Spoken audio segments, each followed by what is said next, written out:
Hello दोस्तों, स्वागत है मेरे चैनल पे। एंड आज हम लोग स्टार्ट करने वाले हैं forfeiture and reissue of shares. Company accounts का one of the most important chapter. And इसके बिना क्वेश्चन पेपर बनना ऑलमोस्ट इम्पॉसिबल। तो इस वीडियो को आपको ध्यान से देखना है। एंड इससे पहले जो मैंने पार्टनरशिप अकाउंट्स और अकाउंटिंग थ्योरीज पे जो वीडियोस डाला था, आई होप आप लोगों ने देखा होगा। एंड जिन स्टूडेंट्स को उसको देखा नहीं है, I will share the link in the description box, kindly watch that. Okay, so without wasting any time, let's begin the video. And ये क्वेश्चन है कि कंपनी इश्यूड 10,000 इक्विटी शेयर्स। यहाँ पे हम लोग लिख लेते हैं जो जो क्वेश्चन में दिया हुआ है। कंपनी 10,000 शेयर्स इशू किया है एट द रेट ऑफ ₹10, ठीक है। And ₹2 to be at a premium of ₹2 to be paid on allotment। And यहाँ पे एप्लीकेशन मनी कंपनी ने ₹3 का एप्लीकेशन मनी है एंड अलॉटमेंट ₹6 का है इंक्लूडिंग प्रीमियम। तो यहाँ पे कंपनी ₹2 का प्रीमियम है। तो यहाँ पे अलॉटमेंट में आप इसको बाइफरकेट कर सकते हो इस अमाउंट को, that is 4 + 2। That means allotment money हो गया ₹4 और ₹2 का प्रीमियम। जनरली जो प्रीमियम होता है, कंपनी 90% केसेस में अलॉटमेंट में ही उसको कॉल करती है, तो इस चीज का ध्यान रखें। And the balance on call, ठीक है। तो यहाँ पे फर्स्ट एंड फाइनल कॉल है, ₹10 का शेयर है, ₹3 एप्लीकेशन का हो गया, ₹4 अलॉटमेंट में चला गया। सो 3 + 4 7। तो बाकी का बैलेंस बचा ₹3, क्योंकि ₹10 का शेयर है, ₹3 एप्लीकेशन, ₹4 अलॉटमेंट। तो balance on the call, that means ₹3 on the call. Okay, now a shareholder holding 500 shares failed to pay allotment money and calls, and his shares were forfeited and reissued at 7 per share। तो सबसे पहले इन चीजों ये information लेके समझते हैं कि पहले जर्नल एंट्री कैसे हम लोग पास करेंगे इसकी, ठीक है। ओके, एप्लीकेशन से स्टार्ट करेंगे, बिकॉज कंपनी पहले एप्लीकेशन मनी रिसीव करती है, उसकी 2 एंट्री होती है। अलॉटमेंट अगेन 2 एंट्री, कॉल्स की 2 एंट्री। कॉल्स भी मतलब कंपनी कभी कभी क्वेश्चन में फर्स्ट कॉल सेकंड कॉल ऐसे देता है, तो 4 इंस्टॉलमेंट्स हो जाएगी। लेकिन इस क्वेश्चन को मैंने थोड़ा शॉर्ट कर दिया है, ठीक है, एक ही कॉल रखा है। एंड इसको समझते हैं। ओके, जब एप्लीकेशन मनी 10,000 शेयर्स पे कंपनी रिसीव करेगी, तो एंट्री होगा bank account debited to share application account, ठीक है। अमाउंट कितना लिखना है? 10,000 शेयर्स कंपनी इश्यू कर रही है eight the rate of ₹10 and application money is 3। That means 10,000 into 3। So 10,000 into 3, so that will give you ₹30,000। इसको आपको जर्नल में बनाना है लाइन ड्रॉ करके, दैट इज बेटर। नरेशन भी लिखना है, मैं यहाँ पे थोड़ा सा शॉर्ट में आपको बता देता हूँ। तो ये हो गई first entry, bank account debited to share application account. Second entry में हमें क्या करना होता है कि शेयर एप्लीकेशन अकाउंट जो होता है उसको कैंसिल करना होता है by transferring it to the share capital account, ठीक है। तो यहाँ पे शेयर एप्लीकेशन क्रेडिट है, इसको डेबिट करना है। Share application account debited same amount 30,000 to share capital को मैंने यहां पे शॉर्ट में लिखा है। तो ये हो गई एप्लीकेशन की 2 एंट्री, ठीक है। ओके, आगे बढ़ते हैं। अलॉटमेंट में ₹2 का प्रीमियम रिसीव कर रही है कंपनी। ना यहां से हम लोग एंट्री को थोड़ी उल्टी करेंगे, दैट मीन्स पहले ड्यू करेंगे, उसके बाद receive. Due and receive only application में होता है कि पहले रिसीव करते हैं, उसके बाद में उसको ड्यू करते हैं। ओके, नाउ जब अलॉटमेंट को हम लोग ड्यू करेंगे, share allotment account debited, right, to share capital account to share premium account. अब यहाँ पे प्रीमियम क्यों है? बिकॉज यहाँ पे ₹2 का प्रीमियम कंपनी ले रही है, राइट। एंड ऑलवेज ध्यान रखें कि शेयर कैपिटल में हमेशा फेस वैल्यू का जो अमाउंट होता है वही जाएगा। फेस वैल्यू यहाँ पे ₹4 का है, ₹2 प्रीमियम है, राइट। तो अलॉटमेंट में 10,000 shares into 6. So that means 60,000, right?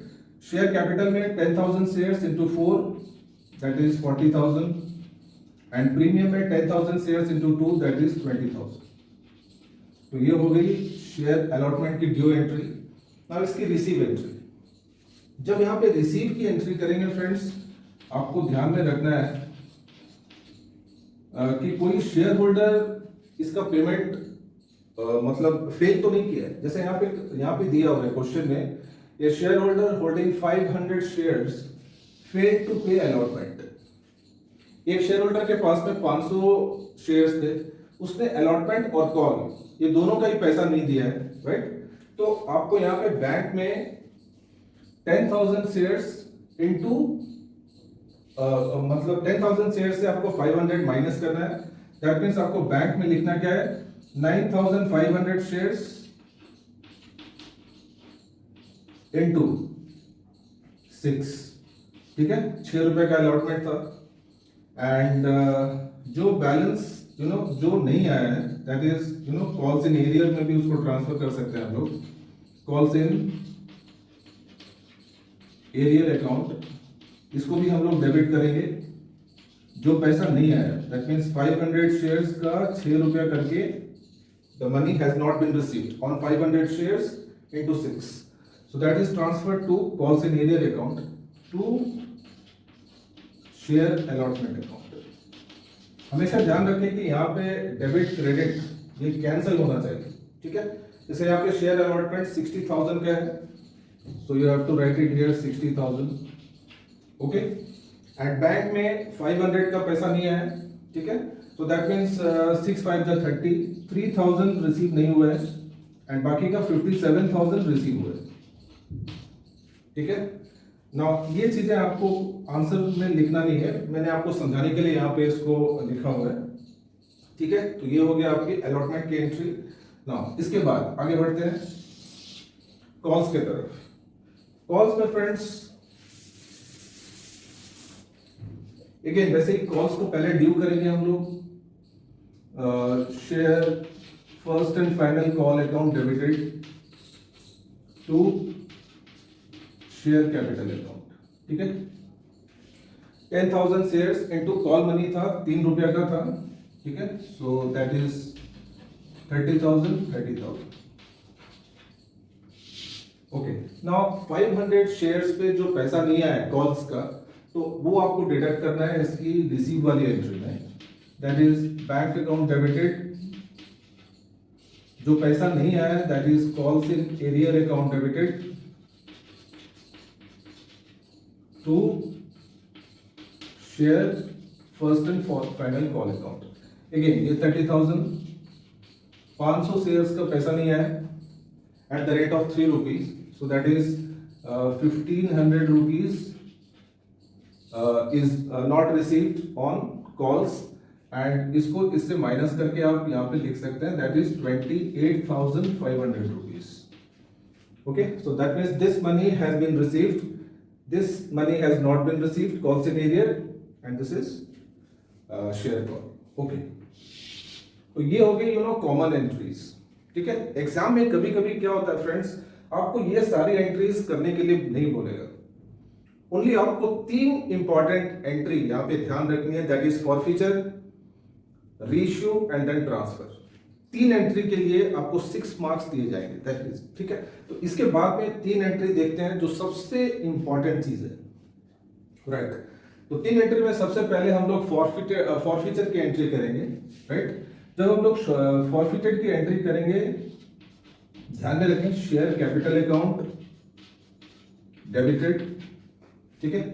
Share capital generally credit होता है, आप हर जगह पे देखिए शेयर कैपिटल क्रेडिट हुआ है, लेकिन फॉरफीचर की एंट्री में शेयर कैपिटल को हम लोग डेबिट करेंगे, ठीक है? ओके, उसके बाद 2 कॉल्स इन एरियर, मतलब जितना पैसा नहीं आया है उसको हमें क्रेडिट करना है। जैसे यहाँ पे ये पैसा नहीं आया, कॉल्स इन एरियर, अलॉटमेंट में भी कॉल्स इन एरियर है, ठीक है? सो यहाँ पे इसको कैंसिल करना है, calls in arrear, debit credit cancel हो जाएगा। देन 2, एक चीज और फ्रेंड्स, यहाँ पे अलॉटमेंट में प्रीमियम था, तो प्रीमियम भी रिसीव नहीं हुआ है, तो प्रीमियम को भी आपको यहाँ पे डेबिट करना है इसके साथ में, that is share premium account debited to consignor and to share forfeited account.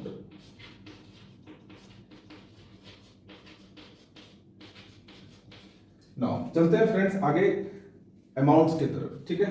Now share capital 500 shares forfeit किए हैं हम लोगों ने, 10 रुपए का शेयर था, ठीक है, तो 500 into 10, this is 500 shares forfeited into 10 रुपया, so that will give you 5000 rupees.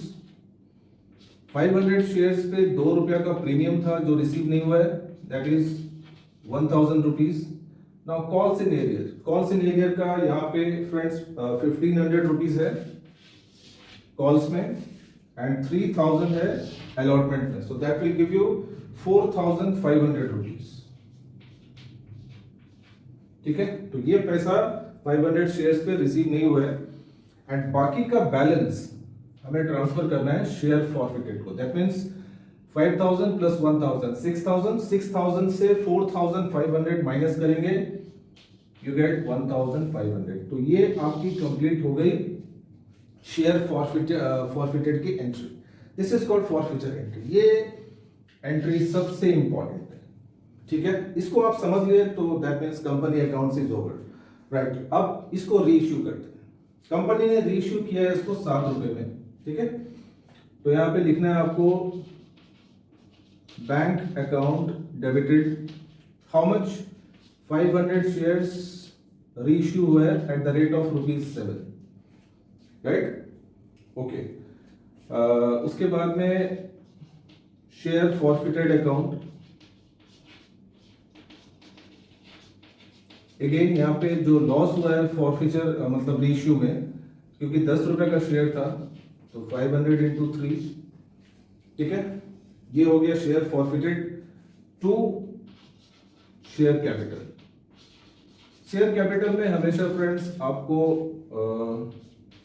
Face value पे ही कैलकुलेशन करना है, ठीक है। सो this is 5000, 500 into 10 and this is 3500 company ने जो रिसीव किया, okay, and this is 1500, right. तो ये हो गई आपकी reissue, this entry is called reissue entry. Now इसके बाद में आपको क्या करना है, इसके बाद में आपको एक एंट्री और करनी है एंड दैट इज ट्रांसफर। कभी कभी क्या होता है, now in this question fortunately यहाँ पे जो शेयर फॉरफिटेड का जो बैलेंस है, ये जो शेयर फॉरफिटेड का जो बैलेंस है यहाँ पे ये मैच कर रहा है, दैट मींस यहाँ पे ये क्रेडिट हुआ है 1500 और यहाँ पे डेबिट हो गया 1500, तो यहाँ पे you know no profit no loss, तो there is nothing to transfer. But कभी कभी क्वेश्चन में मान लीजिए कि अगर कंपनी ने यहाँ पे 8 रुपीज में इसको रीइश्यू किया होता, ठीक है, तो 8 रुपीज में अगर कंपनी ने रीइश्यू किया होता तो this will be 4000, okay, and share forfeited में जनरली बैलेंस अमाउंट हम लोग प्लेस करते हैं, दैट इज 2, तो यहाँ पे होता 1000, राइट, ओके। दैट मींस यहाँ पे डेबिट हो गया शेयर फॉरफिटेड 1000 एंड यहाँ पे क्रेडिट है 1500, तो डिफरेंस कितना है 500, राइट। तो आपको एक और एंट्री यहाँ पे करनी है, that is share forfeited account debited to capital reserve. Now what is the amount, amount आपको यहाँ पे लेना है डिफरेंस, जैसे यहाँ पे क्रेडिट ज्यादा है 1500 का and share forfeited debit only 1000, that means आपको शेयर फॉरफिटेड को कैंसिल करने के लिए 500 और आपको डेबिट करना है, तो 500 will be transferred to capital reserve. So this is how you have to work out. ये लास्ट के जो 3 एंट्रीज हैं ये सबसे इंपॉर्टेंट है, ठीक है। ओके फ्रेंड्स, आई होप आप लोगों ने इस चीज को बहुत अच्छे से समझा होगा and if you have any doubts you can join our online classes and इसकी आप मेरे को मैसेज करते हो थ्रू माय टेलीग्राम चैनल, और इसकी लिंक आपको डिस्क्रिप्शन बॉक्स में मिल जाएगी। And from there you can message me for study notes on NIOS, CBSE। आपको कोई भी तरीके का स्टडी नोट्स की जरूरत है तो all the study notes are written in a very simple and very easy language. एक बार पढ़ने से ही आपको लर्न हो जाएगा। And for online classes also you can message me through Telegram channel. Right friends, that's all in this video. Thank you for watching.